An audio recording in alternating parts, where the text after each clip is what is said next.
Hey Internet, Eduardo Prospero here. This is Eduardo Speaks, transmitting live from the Museum of Dead Media, and this here is a CD, compact disc, covered in dust.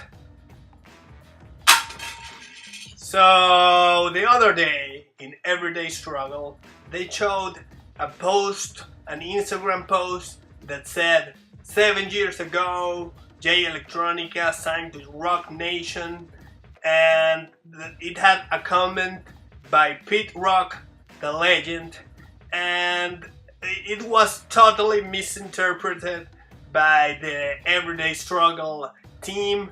Nadeska was the only one trying to get the discussion to somewhere interesting. She said that there was something deeper going on, which is the case, obviously, but the guys didn't let her speak and didn't take her opinion seriously, as it usually happens. DJ Academic's opinion, when it comes to serious music, the serious, real music, it doesn't hold weight, so we can't ignore him. But Joe Budden, he was so wrong in that episode. They were misinterpreting the words in the comment by Pete Rock. The comment clearly said, "and got nothing for it. Got nothing for signing the Rock Nation." That was directed at Jay Electronica, but all the other things were directed at Rock Nation. It said, "An MC is a terrible thing to waste."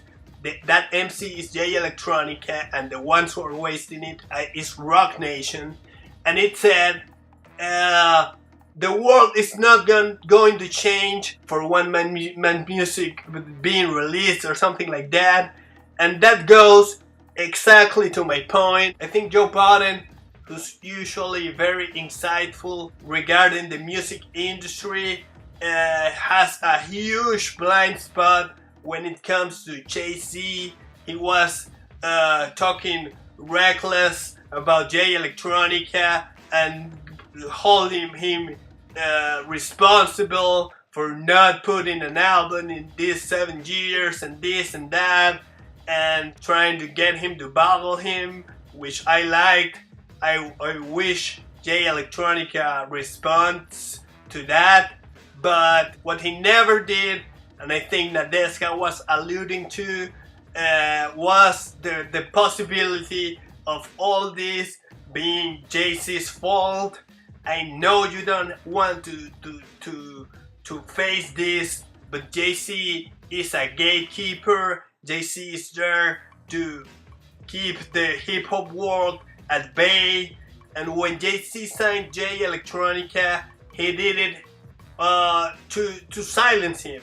And I don't have any proof of this. I just watch a media like you. This is a media analysis video, but I think that was what Pete Rock was alluding to. Of course, he can't say it directly. Of course, Jay Electronica can't say it directly either. He knows how the game is played. He knows what's at stake. And he knows he made a mistake, a huge mistake. I'm not the biggest Puff Daddy fan. I'm not even a supporter. But Jay Electronica did a huge mistake betraying Puff Daddy, because Puff Daddy has been looking for a new biggie for 20 years. And you, Jay Electronica, are the only candidate in all those 20 years who could fill Biggie's shoes, and you choose to go with Jay-Z, whose interests aren't aligned with you. Jay-Z doesn't care about you. Jay-Z doesn't care about anyone but himself. But Puff Daddy, he would have gone to war for Jay Electronica, not because he's a great guy or something, but because their interests collided. He obviously was instrumental in Biggie's career, and he could have done the same for you, and I know you know it, and you're living with your mistake, signing with Rock Nation like an idiot. I know JC he has him fed. He's probably writing for JC. I wouldn't be surprised if his hands are in that 444 album. I know JC has him performing live in his Made in America festivals, and I know he's not blocking him to work with other people, which is very generous of his part. But I also remember when JC said, when someone speaking on behalf of JC said that he had heard the album and that it was one of his favorite albums, but it didn't have a single. So that could be, like Jay Electronica is under contract, so he has to comply with certain rules and certain parameters for that album to come out. And I know he has said that the album will be ready when it's ready, and that he will not put out an album that he's not satisfied with. That's Jay Electronica, but I don't buy it. I think there's something sinister going on there. Just doing little things, they can keep that album from coming out. It doesn't have to be direct. And I think Jay Electronica, even though he has been very diplomatic, he has taken small shots at JC over time in some songs. And no one can speak directly about JC, not even Kanye. Well, Kanye did, and look what happened to him. But I live far away, and nobody's going to see this video, so I'm saying it.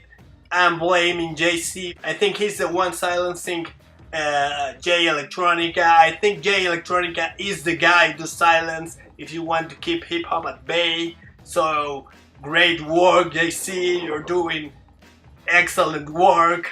And I think that was what Pete Rock was alluding to, and I think the guys from Everyday Struggle got it all wrong, and Nadeska was the only one who maybe had a clue about it. I don't know if she had all this conspiracy theory, because it's hard for people in the United States to think badly about JC, but he's a shady guy, and if he wasn't, he wouldn't be in that position. That industry is a cutthroat industry, and he swam with white sharks. You would have been chewed. To be in that position, he has to be a gangster, and he is. And you're not seeing it because you don't want to see it, and because he's a great artist and he's one of the best to ever touch a mic. You don't see how shady he is business-wise.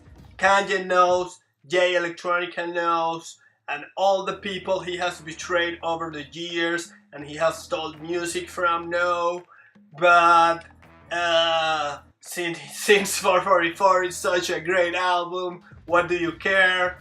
But I'm here to tell you, I'm here to defend Jay Electronica. I don't think he can speak clearly about this, but someday, somehow, this information will come out and you will remember this video. This was Eduardo Prospero, live from the Museum of Dead Media.